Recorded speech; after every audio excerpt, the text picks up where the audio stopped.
Hello everyone. आज माझं ॲमेझॉनचं parcel आलं आहे. कॉस्मेटिक्स ऑर्डर केलं होतं मी, लोटसचं यूथचं नाईट क्रीम. आणि फारसं मला आवडत नाही ऑनलाईन, मी कधीच नाही ऑर्डर करत, हे फर्स्ट टाईमच होतं.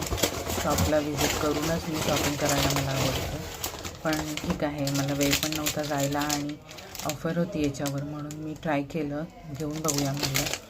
तर हे पार्सल आलेलं आहे. आणि बघा, ही क्रीम आहे लोटस हर्बलची यूथ नाईट क्रीम. तर कशी आहे, मी फर्स्ट टाईम यूज करते आहे. कोणी यूज केलं असेल तर नक्की मला कमेंट करून सांगा की कशी आहे, याचा रिझल्ट कसा आहे. आणि माझी अशी सवय आहे की मी दर एक क्रीमला स्मेल करते, कशी स्मेल होती. हे फ्रेग्रन्स मला चांगला असेल तरच लावायला चांगलं वाटतं, म्हणून मी ही पण स्मेल करून पाहिली तर चांगला आहे हिचा फ्रेग्रन्स, म्हणजे ठीक वाटलं. एवढा पण काही खास नाही आहे, पण रिझल्ट बघूया आता ह्याचा रिझल्ट कसा आहे. क्रीमचा काही इफेक्ट आहे का आपण यूज केल्यानंतर, की आहे अशीच वाटते, हे आपण आता यूज केल्यानंतर बघूया. पण मी तर केली नाही आहे कधी. तुमच्यात कोणी केलं असेल तर नक्की कमेंट करून सांगा. Okay, bye bye.